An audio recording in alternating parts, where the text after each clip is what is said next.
And so I think that could be a serious challenge, and that's something you have to recognize and work through.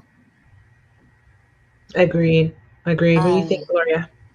I know. I really, I don't care if they call me needy, but I really love that they give me kisses and hug me and tell me all the time they love me, they are crazy for me. I like that.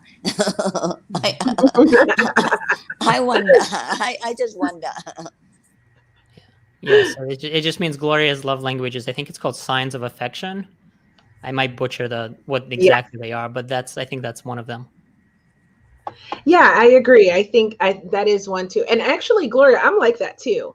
Like I am super attentive. So one of my love languages is to give attention and to give affection, right? I also like words of affirmation, right? Mhm. So I like nice words. I like nice things like that. But I'm not so much for gifts. I like gifts, but it's not necessary for me. I'm not so much for acts of service. I mean, it's nice. I do like grand gestures. I love a grand gesture, honey. But it's not necessary for me as much as Right. Mhm. hearing nice things, which is probably my number one, and then physical touch, which is that affection.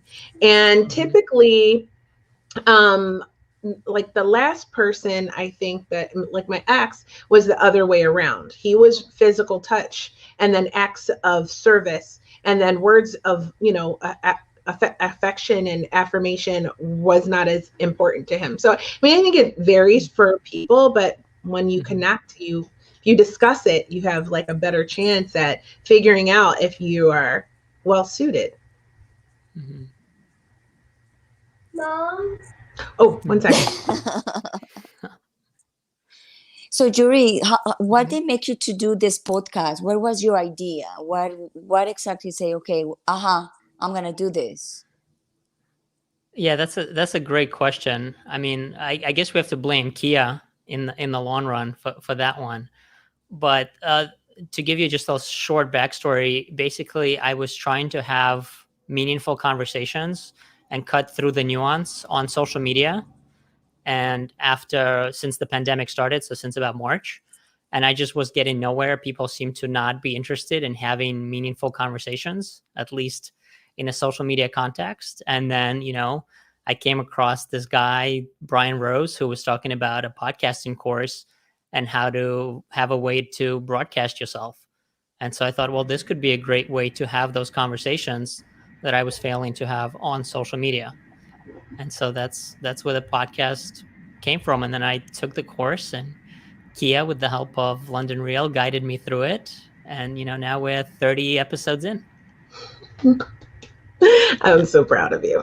So that's amazing. And so when you interview guests, right, you learn a lot. What have you learned? What are some of the things that you've learned from interviewing these awkward minds on your show? Yeah, that's a amazing question. I love that. And we are all, I have to say, we are all a little bit awkward. I do believe that in our own different ways. And so that's why the Awkward Mind podcast, because I think we can all in some ways relate to that. But as far as what I learned, one of the biggest, I think, lessons, and I kind of suspected it, it has always been my thesis, but the more conversations that I have, the more it's confirmed. And that's the fact that we're much more similar than we are different. And there are these artificial or external forces that make us think otherwise. But there's actually a lot more that unites us as human beings than we realize. And if we can just cut through the BS, then we can find those connections and actually build a better society. And I truly believe that. And so that's been the biggest lesson. Wow, that's amazing. What do you think about that, Gloria? Yeah, I it's very cool your subject about introverts because a lot of people don't know too much about you guys. You need to be a Mhm. doctor or therapist to know about introverts. But you Mhm. go in life knowing all these people and you hear, oh, that guy is weird. Oh, that guy, Mhm. oh, that woman is weird. She don't like to talk too much. or he likes to be alone. And or also you hear your girlfriends, oh, I went with this guy out, and yes, we went out last night, but he don't call me next day, or he don't call me 2 days, or he don't call me 3 days, and the guy called like nothing happened, like, hey, how are you? And it's because the guy is an introvert. So people don't understand that kind of characteristics that introverts they have. And if you want to have an introvert, as a woman, they have to understand how they are. And if you want to have an introvert as a man, you also have to understand also the character of the women too. Because what do you think, that introvert women, introvert men are the same? They act kind of the same way? Yeah, well, I think there's probably right. There probably similarity. I mean, men and women, I do believe we have our differences that make us better together. But I would imagine that as far as personality types, that being an introvert, regardless of whether you're a man or a woman, you would Right. have that similar tendency to want to have that downtime. And I do think, just to kind of expand on it a little bit, it is different from being antisocial, because I Mhm. think that's a whole different category of people where they really don't like to be around people. And they may actually be extroverted in a funny way, meaning that they don't actually get, you know, they don't lose energy from being around people. It's just they don't want to do it. They don't want to be around other people for whatever reason. But I think that's a different spectrum from an introvert versus an extrovert. Yeah, I could agree with that. I have experience. Hmm. So I'm going to agree with that. Because like I said, I spent a lot of time going back and forth sort of between being an introvert and an extrovert, which Hmm. I came to later understand a relatively new term called an ambivert, which is someone who sometimes needs to be alone and sometimes withdraw into their little turtle shell, if you will. And then sometimes they can just turn it on, step into their alter ego, right? And light up a room. And Hmm. so I'd like to think that I can do that. Okay. Like Hmm. I like to think that in the moment, I can work a room, I can socialize, I can host a party, entertain. I love to host a party. In fact, I love to gather around people. I miss those days. And serve cocktails and have like a nice cocktail party or something like that. And then I would say I'm on, if you will. Hmm.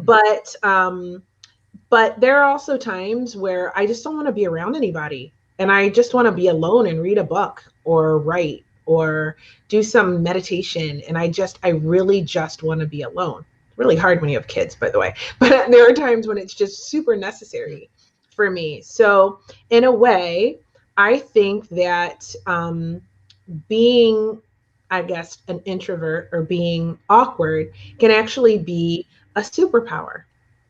And I wanted to talk to you about that a little bit, Yuri. What are your thoughts on that? What are the benefits, do you think, in certain settings that being an introvert or having an awkward mind can be really beneficial? Mm. That's a wonderful question. I think it gives you the opportunity to step back and reflect and assess the situation and look at other people. I think it's what makes introverts great interviewers and great podcasters, is because we tend to be better at listening. And maybe that's a stereotype to a degree, but an extrovert sometimes tends to overflow with energy that it's harder for them to contain in a social setting. So they're not as aware of the energies going on around them. So I think an introvert is better suited to really evaluate and step back. So I think in a way that is a way, because you're able to then in certain situations actually diffuse a situation just by being the one to step back and really assess and evaluate the energies in those situations, right? The other thing I would say, and Kia, definitely relate to what you were talking about a little bit earlier about wanting to be on sometimes and hosting parties. I do think that there are no hopeless cases. I do think that social skills are exactly that, is that you can learn how to be on when you need to be. And I've certainly found that just by going through this exercise of interviewing basically strangers. Very few of my guests are people that I've known in real life. So there is that rapport that you have to build, and there's